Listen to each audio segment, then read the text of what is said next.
to conform for fear of being different or the other. We naturally form in-groups and out-groups to know friend from foe. This is an evolutionary trait which helped our ancestors survive. We can often do things, subconsciously, to boost our social standings with each other and the groups we align ourselves with. In modern times, these have become cultural and societal norms in our societies. Good or bad, it is expected in all of us. When we as people become incompatible with the cultural and societal expectations and pressures put upon us, we end up facing mental tensions. This mental tension can manifest itself in many forms, from simply acting out to depression and many other forms of outlets. The main characters of The Catcher in the Rye by J.D. Salinger and The Bell Jar by Sylvia Plath, both in some form, are dealing with mental tensions. Esther, although she is an intelligent person, cannot help but feel disconnected from the world around her. The factors or themes that play into that range from femininity during her time, her social standing, to her individuality, and sex. The Catcher in the Rye approaches this mental tension differently with a teenage protagonist. Throughout the book, Holden is trying to hold on to and protect the innocences in his life as he goes from a child's world to an adult. His perspective on the world today, especially on human behavior, is more accepted now than in the 1950s. Holden is not only ahead of his time, but is dealing with isolation, the death of his brother, and uncertainty throughout the entire book. Both characters' problems are similar somewhat with each other's when it comes to certain things like sex, but they differ greatly in their approach and the author's intent. Sylvia Plath writes her book the way she does by walking the reader through Esther's thoughts to better narrate Esther's descent to madness.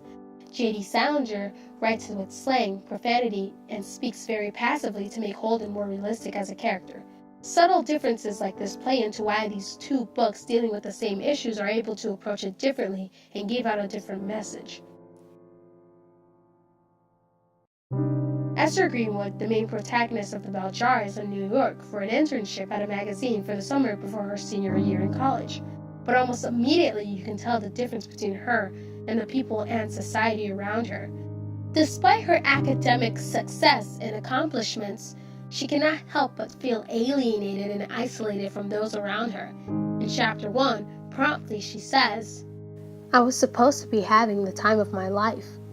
I was supposed to be the envy of thousands of other college girls just like me all over America. I just bumped from my hotel to work and to parties, and from parties to my hotel and back to work like a numb trolley bus."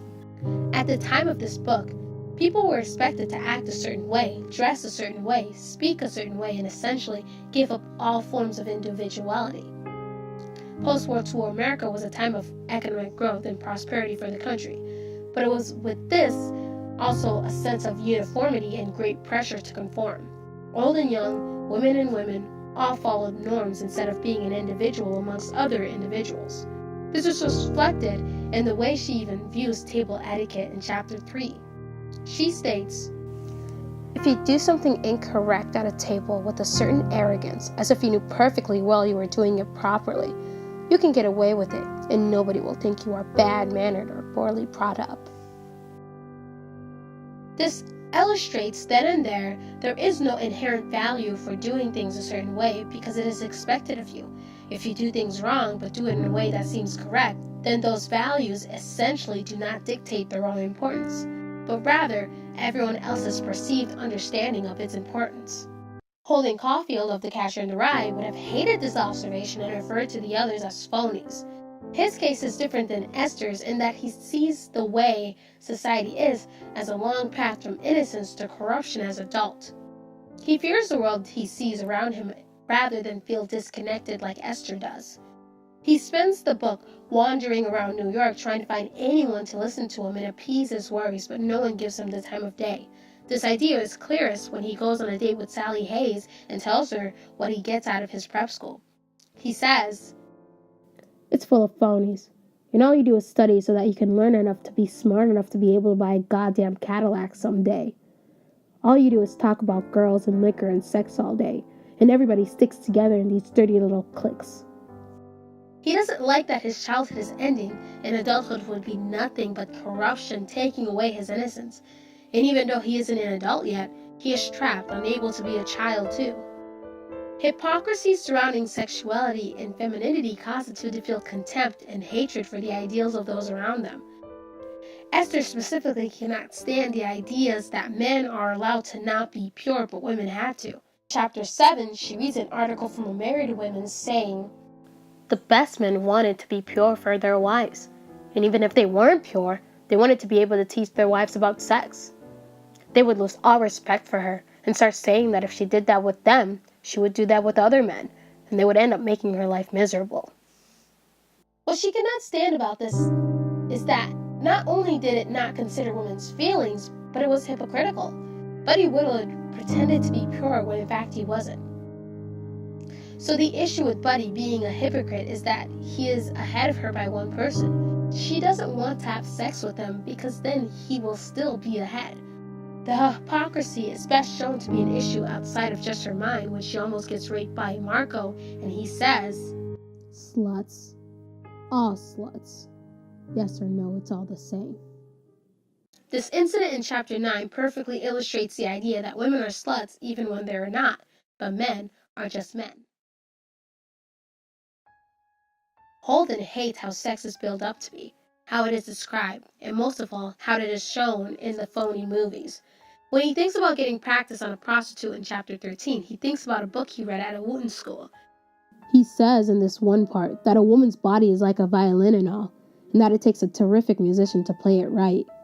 Although he doesn't mind being good at sex, he describes himself as a sex maniac, almost as if that is a form of evil. He doesn't see it as being a good thing to be lustful or to have a sex drive at all, or to be curious or interested in sex.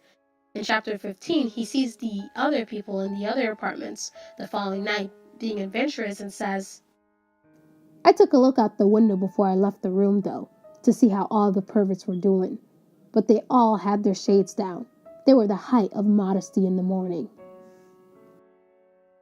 He also has the same attitude towards gay people and at one point was afraid he would turn into one. He can only gather what he likes and doesn't like about sex, knowing he doesn't want it to be with anyone. "So do I regard it as a psychical and spiritual experience and all? I really do. But it depends on who the hell I'm doing it with." Sex especially isn't seen as something that can be positive in a healthy relationship, but another corrupt part of adulthood. To sum up, human beings are complex and curious creatures capable of many things. When society demands conformity and no individuality, it diminishes any nuances in any one area of life. You have to be perfect, you have to want this or that, you have to stay this way or that way. Esther feels numb, despite her being in a position many girls want to be in, and Holden sees the phonies corrupted by adulthood, suffocating and depressing. They each have their own way of seeing things for the way they are, but essentially at their core, it is the same message sent through a different colored lens.